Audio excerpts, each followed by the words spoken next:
Recently, we had another shooting that occurred, and Marjorie Taylor Greene, the congresswoman from Georgia, came out with a meandering statement saying, hey, let's blame SSRI medications for the shootings. So let's correct this genius and let's talk about SSRIs and understand what they are. For me, Dr. Mirza, I am a board certified psychiatrist in adult psychiatry, child adolescent psychiatry, and addiction medicine.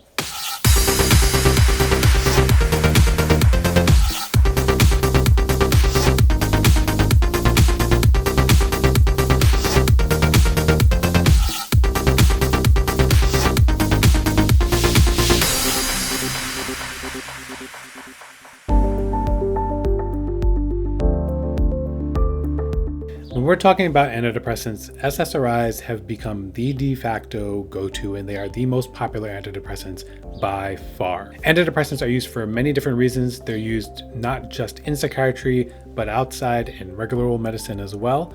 Within psychiatry, we use them for things like depression, things like anxiety disorders, OCD, eating disorders, PTSD. They're also used to help mitigate anger. They can help also in stroke recovery. Patients who've had a stroke can help to reduce some of the blood clotting that's there. They can also be very helpful in pain management at times. We also use SSRIs to help with some sexual dysfunction, such as premature ejaculation. When we talk about some of the antidepressants that have been there in the past, there were two main classes that came out before SSRIs. There were the TCAs, the tricyclic antidepressants, and the MAOIs, or the monoamine oxidase inhibitors. The main issue, the main benefit of something like an SSRI is there's less drug interactions, there's less adverse effects, less side effects, there's no dietary restrictions, and they're safer in an overdose. The biggest issue, however, with TCAs is that in an overdose, they can be fatal because they can cause an arrhythmia in the heart. The big issue with MAOIs, and they can be extremely effective, is that there's a very strict dietary protocol when you have to use these, and they have a lot of drug interactions, especially with other antidepressants, as they can cause something called serotonin syndrome, which can be in and of itself potentially fatal. When we talk about side effects, and I call them adverse effects because everything we have, everything we take, everything we put into our bodies is going to have some side effect, whether it's good or bad. The main things that we see with SSRIs are things like GI distress, gastrointestinal distress, like some things like nausea, vomiting, diarrhea, constipation can occur, which is usually pretty time limited. Headaches happening in the first 1 to 2 weeks, then it should get better. The big things, one of the most unfortunate things that comes along with SSRIs are things like sexual side effects. For guys, it can be things like trouble maintaining an erection, not being able to ejaculate on time. For women, it can be lower libido and also anorgasmia, again, not being able to climax. The other kind of thing that we see with SSRIs that people will sometimes complain about is something called emotional blunting. So while the medication can be there to help, again, reduce some of the depression, it can also kind of take the edge off some of the highs, some of the happy moments as well, which isn't always a desirable thing. So when I talk with my patients and ask them how they're doing, and they're like, oh, I feel a little numbed out. And I ask them then, is that a good thing or is that a bad thing? And sometimes they'll say it's not a good thing because they'll say things like, I want to feel happy and I'm not necessarily feeling happy. Or I want to cry during a moment when I'm supposed to cry and I'm not able to cry. So that's a sign that, again, maybe that's not the best SSRI or the best medication for you. The other potential danger that can occur is when somebody has a very clear, legitimate case of bipolar disorder, an SSRI can flip somebody, as we call it, into a manic episode. So it's something that we want to avoid, or at least kind of have mitigate some safeties in place so that if we're going to use an antidepressant in someone who has bipolar disorder, we're not flipping them into a manic episode. One of the questions that gets brought up is, how do these medications work? What are they supposed to do? And it's in their name, selective serotonin reuptake inhibitor. They're not there to pump up or make more serotonin. What they do is they work on the receptors, they block the reuptake, they block kind of the serotonin which gets sucked out of the synapses in the brain.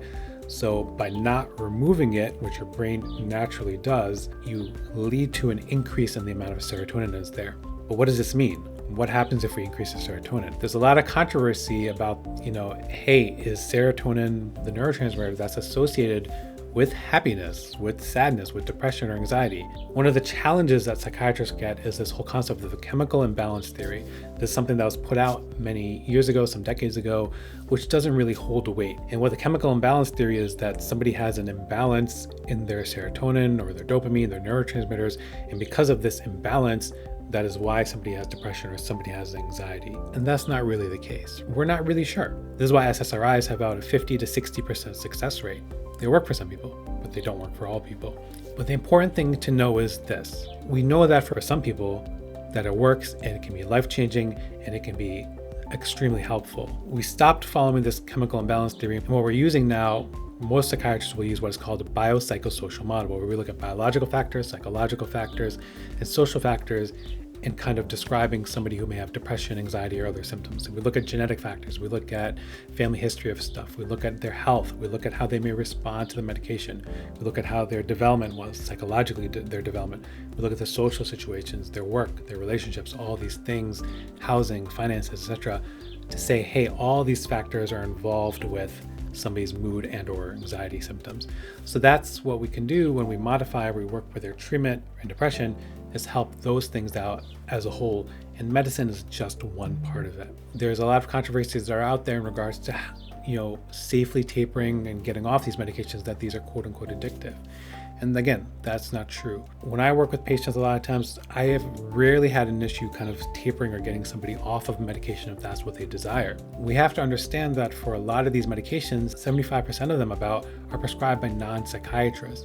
So the adequate training that's involved with safe and effective tapering and discontinuation of medication is the majority. So this is one of the reasons that I say, hey, if you're going to need tapering of medication, switching of medication, stopping of medication, you really want to work with somebody who is a specialist, a psychiatrist, who knows what they're doing so they can do it with minimal risks. The other thing that's there is the black box warning, right? So there is the studies by the FDA, meta-analysis, which showed that in children, adolescents, and young adults, there's an increased risk of suicidal ideation in people who had started an antidepressant, usually in the beginning of starting it. When we're going back and looking over that data, there was not an increase in suicide attempts, just suicidal ideation. So what happened with this kind of warning that occurred is that people were hesitant to prescribe these medications. And again, primary care docs are the ones who use this a lot. So they stopped prescribing. And we saw what happened was the risk of increasing depression occurring, and increased depression is a risk factor for suicide attempts. So when I talk to people, I say, is there a risk of some of this stuff happening? Yes. But there's an increased risk of an adverse effect when we don't treat the depression that's there.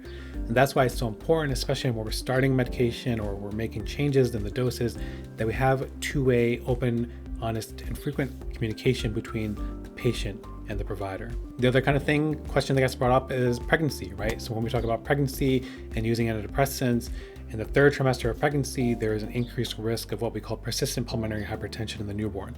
So is it helpful or is it mandatory that we get pregnant people off of SSRIs if they're on it?